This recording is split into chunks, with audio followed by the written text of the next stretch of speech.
We now return to Let's Play Suzerain.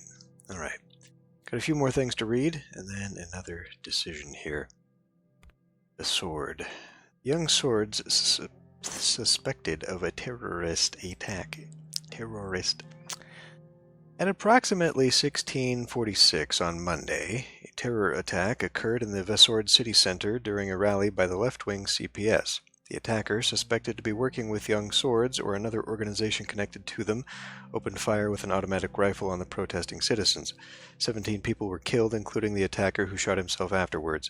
Witnesses testified that the rifle was hidden behind a newsstand. Our local police are now wary of this tactic, and all newsstands will be inspected by the police before and during crowded rallies. Further investigation on Young Swords is underway.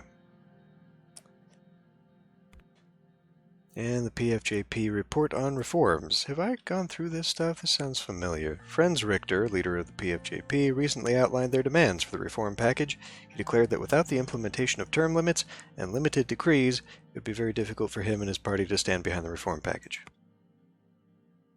It's hard to know, because sometimes those things get reflected in the news, and then you just read the same thing over. Anyhow, here we go. Briefing on the current welfare situation. I arrived at the meeting room for my talk with Ciara and Pascal. Before beginning, I took a moment to appreciate the view from the balcony. The mountains of Narble were completely covered with snow.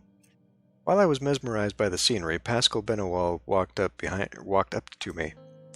My Minister of Health was, ironically, somewhat portly, having gained a few pounds since his breakthrough as a best-selling writer, but his authority on social affairs could not be questioned. Let's take a moment to read about Pascal before we go further here. Pascal is an author and Swordish government official who serves as Minister of Health, Social Affairs and Labor. He is a member of the United Sordland Party. United Sordland Party since 1942. His government career began in 1949 when Alfonso appointed him to the Sordland Civil Service Commission. He also served as president of the University of Volgan and Gelsword School of Medicine. Before his political career, Pascal wrote 8 books, one of which was a bestseller called The Unfortunate Man, where he tells the story of a family of poverty-stricken miners. He became known as a writer who depicts the struggles of Swordish life from a realistic frame, which brought him praise from the middle class and civil rights groups. He was elected to the Assembly in 1945 and advocated for new workplace safety regulations and workers' compensation program. He was an important force in the shaping of the nation's first social security policies. Initially a supporter of Alfonso's programs, Pascal eventually turned against the free market reforms and the president's management of them, stating that it drained badly needed resources away from welfare programs. He gave his support to Rayne in 1953 and was appointed as minister after the elections. All right. Such a spectacular view. Sarah Walda, Minister of Education, joined us on the balcony, dressed in a sky blue pantsuit. Her preference for trousers over dresses had made her the subject of much palace gossip, but it didn't seem to bother her in the slightest. Have we read about her too already? I feel like we have. Ciara is an academician and politician who serves as Minister of Education, Technology and Research of Sordland. She became a member of the USP before the 1953 elections. Prior to becoming a minister, she was elected and served as an independent MP. I think I read about her in the extras episodes as member when I went through members of the party. Member of the Assembly, aggressively promoting education reforms and socialist politics. Targeted many times for her ideals, she remains a popular politician, particularly among women. She's a staunch supporter of women's rights. Yeah, I definitely read about her before. Before a political career, she taught philosophy and political sciences at the major universities, including Lockhaven Business School and Dare University of Culture. Okay, anyway, continuing on. Spectacular indeed, but if you look at the opposite direction, you'll see that Sol's decades of neglect did to the city. See what Sol's neglect? Most of the people living in Narble are workers, farmers and their wives and children. They're breaking their backs for close to no pay, all thanks to greedy corporations.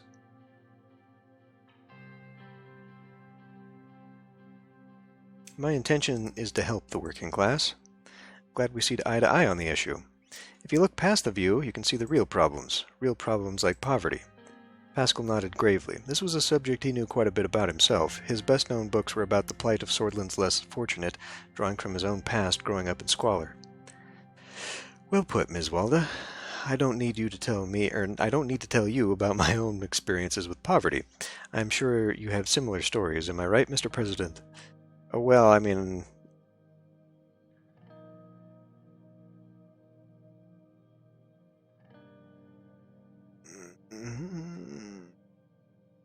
We knew less fortunate families, even though we belonged to the middle class ourselves, so you could at least sympathize with the plight of these people. You don't have to have been born poor to sympathize with the plight of the impoverished, much as you don't have to have been born a woman to recognize Sordland's need for parity among the sexes. Parity among the sexes shouldn't be our first priority. Look at how many high-ranking female politicians our country has. Appearances can be deceiving, Pascal. Her voice sounded bitter. Think about how Lilia Scraff got her current position. I don't necessarily believe the rumors about her and Sol, but she never could have risen so high if she didn't parrot his cause. Gloria Torrey, is it an accident that the first female assembly speaker is such a staunch conservative? And then there was Alfonso's habit of promoting women to prominent positions to give Sordland a progressive sheen while accomplishing nothing in reality. While women in places like Narble are denied any opportunity to advance, the government can use a handful of female politicians from wealthy families, myself included, to pretend their only obstacle to success is their own lack of initiative. Meanwhile, those of us who don't use our clout to help powerful men stay in power are denigrated as angry spinsters. I ask you, Mr. President, does anyone care that your strategist, Mr. Glade, doesn't have a wife? I mean...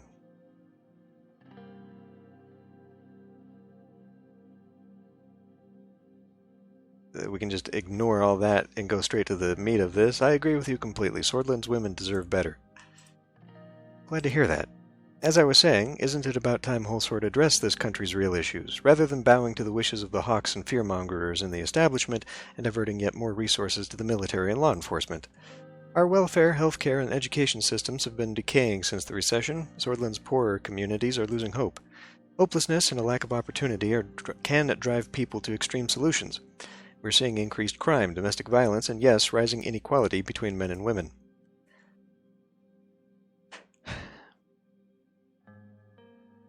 I mean, I'm all for holistic solutions myself. Oh yeah, okay, let's try this. Those issues must be tackled from different directions. We need to engage it holistically. I mean, only different directions in a specific sense, but holistically in the fact that if you solve the poverty problem, you solve a lot of the other problems. So, I mean, one way to tackle poverty would be tackling inequality as well. So, I mean, holistically speaking, yes, I feel it makes sense that we can do all of them.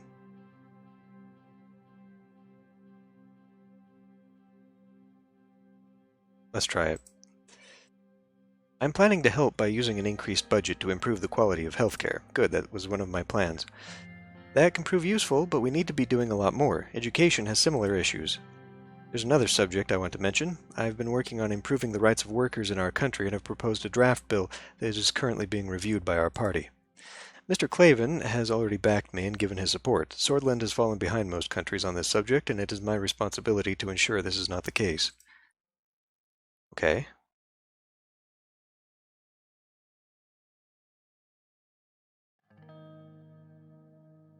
I agree. We need to improve the standards of our workers.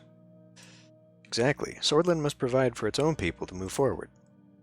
It is also a matter of life and death. Every decade we hear of some horrific accident due to employers' disregard for their workers' safety. So you would back the bill when it arrives on your desk, Mr. President. I mean, we could be non-committal here. Like, I'm willing to back it, but I need to know the details. So I guess this kind of says the same thing in a more positive light, that I'd be very interested in supporting it once it's finished. But I need to know the contents. I don't know, I feel like it's best not to play your cards until you need to.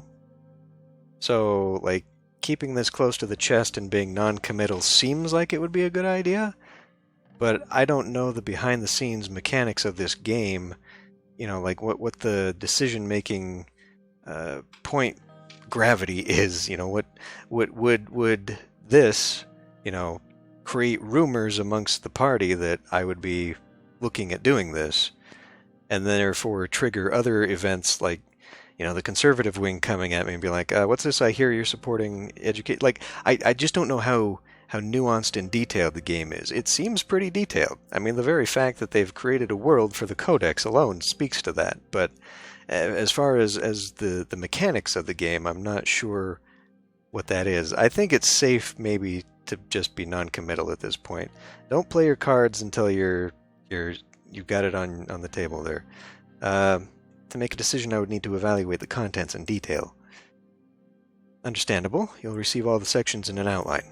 It's getting a little cold out here. Let's head inside and continue our discussions. We were just standing on the balcony, looking at the... we headed back inside. Don't you know how dangerous that is? We've apparently got a healthcare crisis. The meeting room was already prepared for state business. Small gifts for each of us had been placed on the table by the municipality. We took our seats. I mean, we could just go through all of these, but... Now let's start with your health overview, Pascal. As you wish, Mr. President. Sordland has a free healthcare system, except for a few private hospitals operating under it. Most of the populace receives adequate treatment. Health issues primarily appear in rural areas due to a lack of quality services. I'm doing my best to ensure that citizens of all ages receive the best healthcare they can. I also personally want to solve the high infant and maternal mortality problem.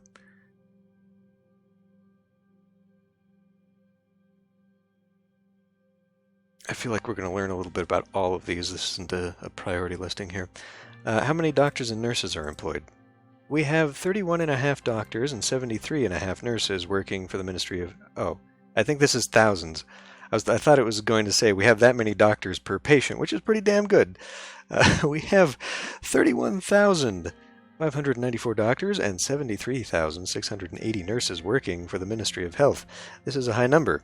What I think is, I don't want to be rude, but out of those numbers, how many are in urban and rural areas? Oh, good point. Pascal? The data shows that per 10,000 people in urban areas, there are about 11 doctors, while in rural areas, there are only 3.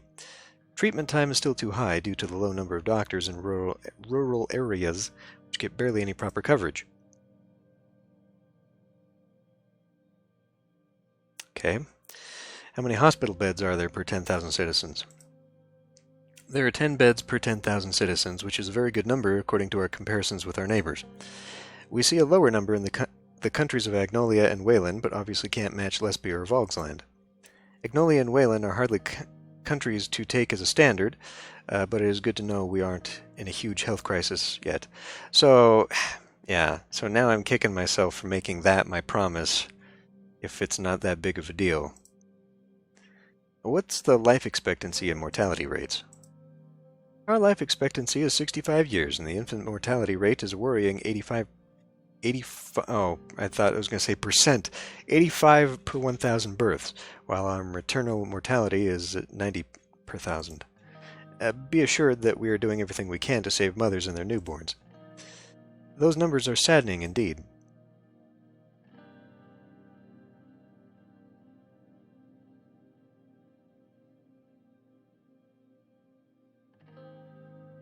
I mean, I don't know.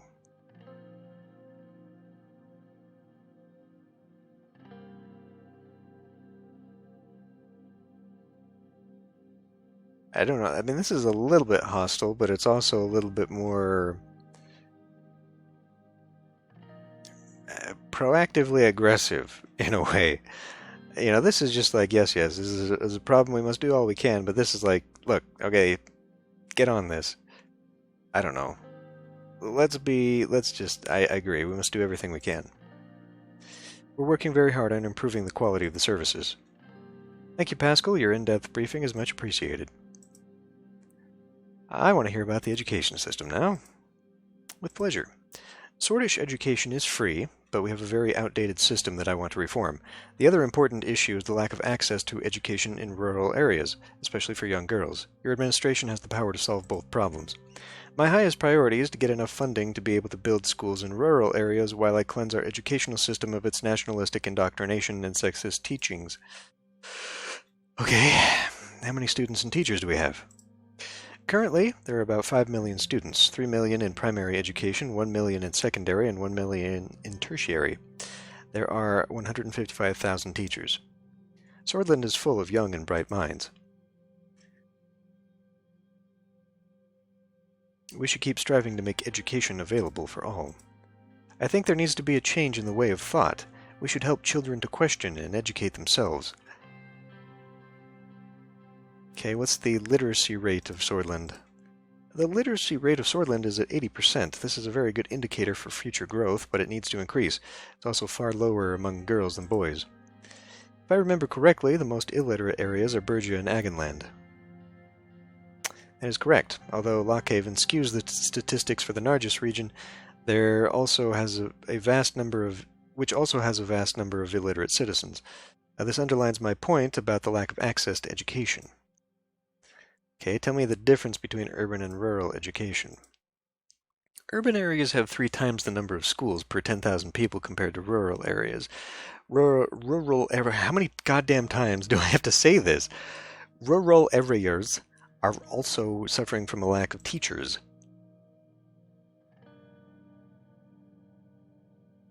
It's not a very good ratio. Situation is worse than expected. This is one of the most important problems we face, if not the most important. A huge part of the population is forgotten in terms of welfare. Thank you, Sarah. I can fill in the blanks from here. I believe that is everything. Ciara stood up and moved toward the window. She took a deep breath.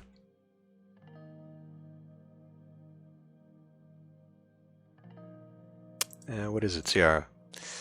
Look at this impoverished city. The streets full of potholes, the hospital barely functioning, the school half open. This is not just about Sol or even Alfonso failing. This decay in Sordland's forgotten regions has been going on for many decades due to structural corruption, which is fueled by capitalism.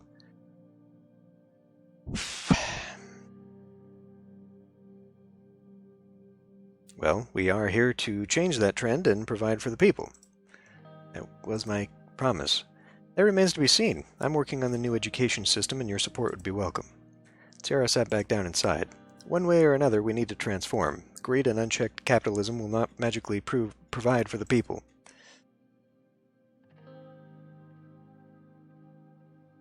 Okay, so tell me more about your plans. My plans require an increase in the government budget. I aim to solve the problems we highlighted with the allocated money. By building schools in these less fortunate rural areas and through fundamental changes to the education system, I will unlock the potential of all our children, boys and girls alike.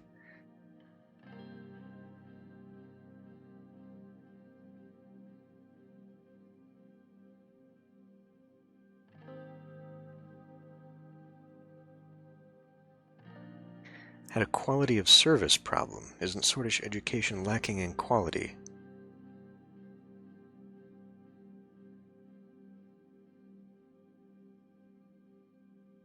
Is it though? She didn't say that. No, neither of them said that, right? Literacy is okay, I guess. Although 8 out of 10 people being able to read is still a problem.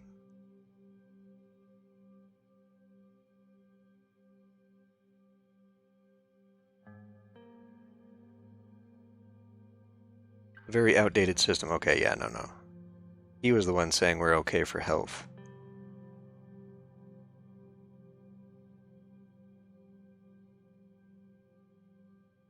Okay, I thought we had a quality of service problem. Isn't Sordish education lacking in quality? Our statistics show the disparity between urban and rural education. We can either do something about it or wait until things get worse. Wouldn't a promotion of free education help create additional funds? Yes, but at what cost? I mean, rural areas could not afford private education, so that's a moot point. I'm not a supporter of the private sector in education, because at the end of the day, they're focused on profit first. What are you working towards, Pascal? I personally want to improve the low quality of healthcare in the rural areas, so I created draft plans to increase the salary of doctors and upgrade the equipment of the hospitals. I can do more with an increased budget. Additionally, a privatization plan to promote private investments in the healthcare system could allocate extra funds.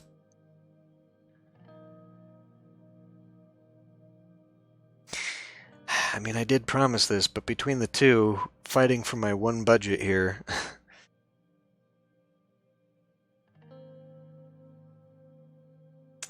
I personally promised our health systems were to be improved in our term. I fully support you, Pascal. This is one of the reasons I'm optimistic about the upcoming budget debates. With enough funds, we can build hospitals where necessary and expand the quality of our services. How do I get more, by the way? I mean, this seems to be going on a very slow pace. And it's hard to tell, like I can't tell what year I'm at in my term, so I don't know when the fiscal year ends and then we get budget back. And I want to know what my investments are going to return for me that I'll be able to build my wealth back, because I'm poor now. This is one of the reasons, okay. I do hope to create competition and increase the quality of healthcare with the privatization effort. A private healthcare system would increase the price of treatment and make access worse for the average citizen. The decision not to promote more state control would cost the people dearly. My expectation from our government is that we understand and focus on the needs of the people.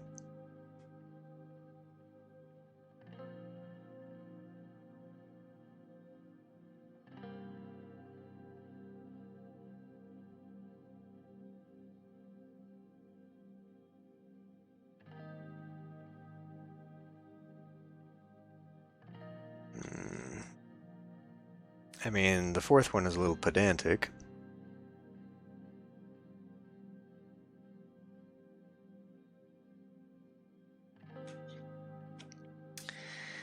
The first one is, platitudes. I don't know. This one is kind of dismissive, but it also doesn't commit myself to anything. So I guess we can go with this one then. Just more banners and slogans. We are elected representatives of our people, and we will prioritize their needs. That's reassuring to hear. I don't want to sound cynical, but almost all governments keep making the same promises. We must show we are different through our actions. Okay, let me go back and pick number 4 again then, Ciara. I think we covered all necessary subjects. Thank you for your time. I do hope we won't repeat the same mistakes again and again. Have a good day, Mr. President. The ministers left, and I attended other official business in the city. The weather was relatively cold, but it didn't keep a group of USP supporters from coming out to cheer at us on the streets. Just by looking at the citizens' attire, it was easy to understand the current state of Narble. Some people were wearing clothes a few sizes too large, some kids did not even have shoes. Yet there was hope in their eyes. They were excited to see their president in their city.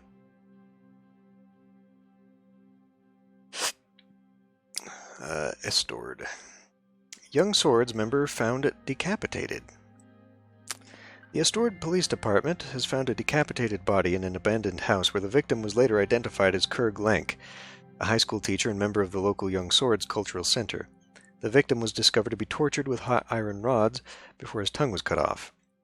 Police suspect the Red Youth are responsible for the incident. The incident has not been made public. So, I mean, it's interesting because, was it last episode or the episode before, the news said that violent incidents were going down. So here's the thing. Like, we're reading about things like this that are still violent. There's still stuff going on. But one, it's basically gang warfare. They're attacking each other. Two, are these just like, you know, the extreme catch-your-eye headlines, and the non-reactionary take is that, well, overall, it's going down, but there's atrocities like this going on.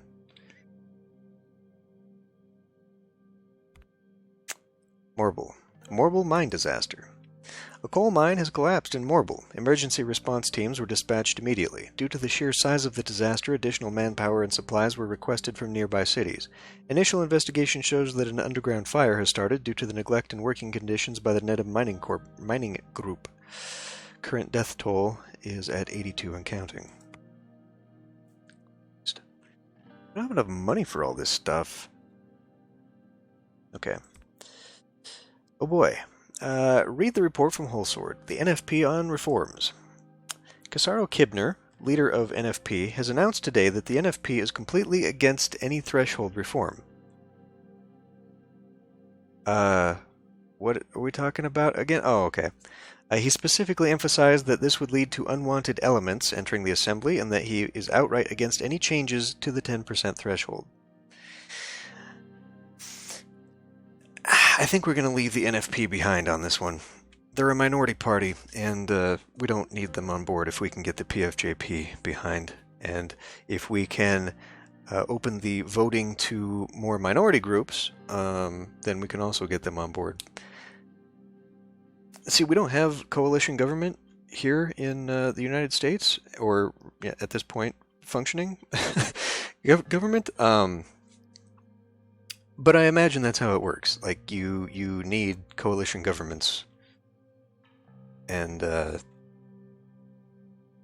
dealing with roadblocks is not gonna help. Okay. Workers' Rights Bill near completion. The Workers' Rights Act of 1954, proposed by Albin Clavin and supported by Minister of Health Pascal Benowall, is being prepared for the first draft review. Voices from the labor union showed strong signs of support.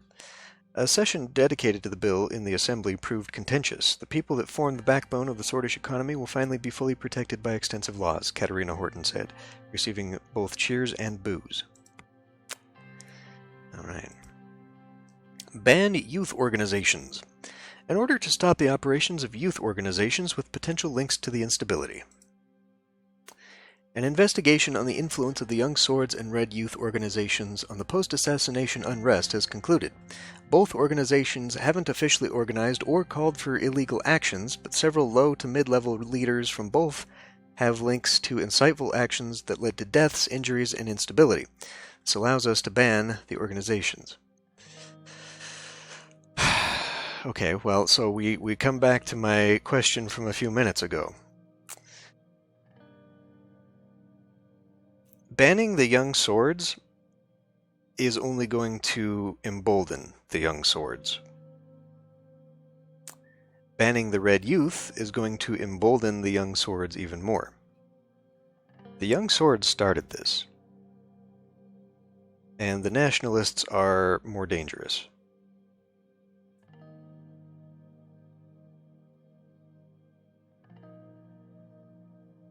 So,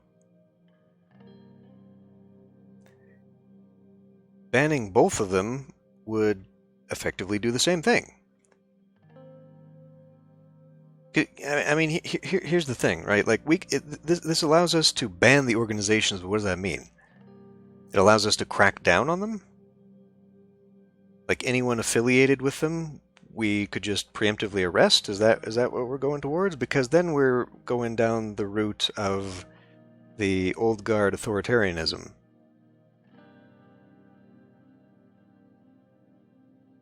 But not banning them could be seen as being weak, and obviously the problem would continue. But going back to my earlier question, is this getting outside of the bubble of basically gang warfare? Like, if it's really only them attacking each other, it looks bad. But that's pretty much it. As long as it's not spreading to the general populace, so long as, because that's the thing. We've been reading less about stories of like mass riots and property damage and whatnot, and more about these horrific like isolated incidents of a leader being assassinated, or you know what I mean? And if it's true that these are being incited by Rumberg or outside influences like Cantana or Arcasia, I don't know that Arcasia would be supporting the Swords, though. Just banning both of them just drives them underground. It doesn't stop them. And banning each of them individually just makes the Nationalists worse. Because that's how it is in real life.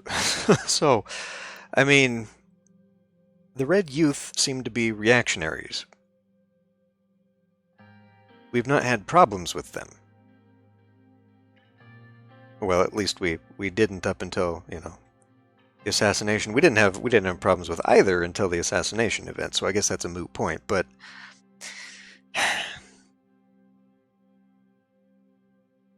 I don't know, this is a tough one. Like, definitely not number one and number two. But number 3 and number 4 are like polar opposite responses to it. And I don't know, it digs in my mind when we read that report earlier that said that incidences were going down. And then turns right around and we read, headline or reports about decapitations and whatnot. But that was also an unreported incident, right? So it was just an isolated. But see, that's the thing. Like, without tackling the underlying actual problems, targeting groups, it doesn't matter. The way you target factions and tribalist extremists is by basically turning the public will against them. And I think maybe that's kind of what we're seeing with them. Maybe that report is true. Like I said, maybe it's true. The incidences are going down. They're just becoming more targeted and isolated. So, like, to say, oh my God, I feel like this is sensationalism that the game is deliberately throwing at us. Things like someone was found decapitated is meant to make you think this is getting out of control. But, like, is it? Or was this like the one incident this week, whereas in previous times there were like 10 incidences a week? You know what I mean? And it didn't specify what those incidences were like either, because we know that there have been deaths, multiple, plural. I don't know.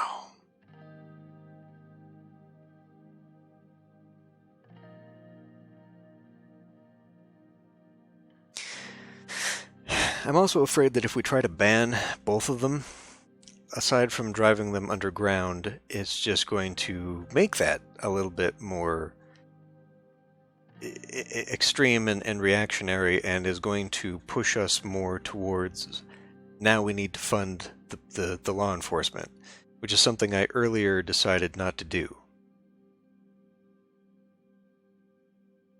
Like, I'm thinking about the budget. We can't do like 3 or 4 things here. We can't do that.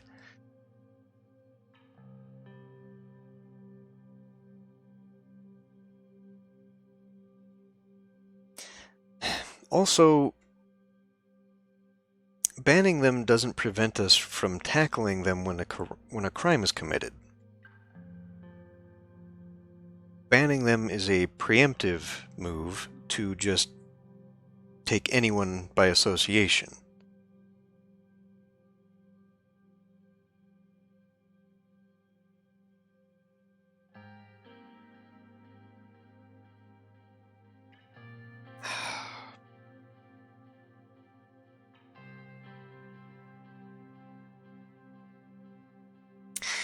I think I'm going to go with number 4. I think part of me feels like this is a mistake, but I think that we would just make things worse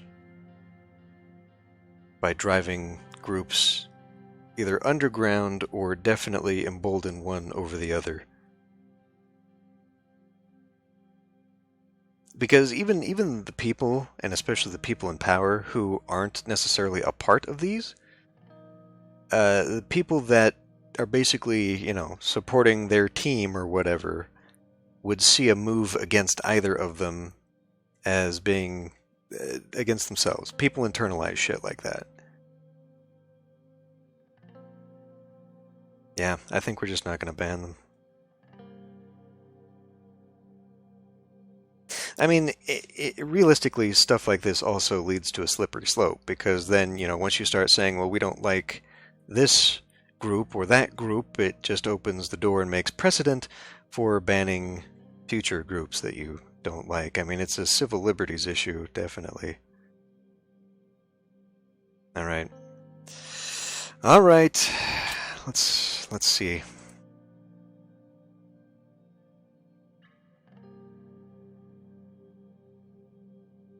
No news? Okay, I guess we're all still within the same day. What's this? Finalization of the drafted constitutional changes. Okay, that seems like it's going to be something big, so I'll save that for next time, and I will see you then.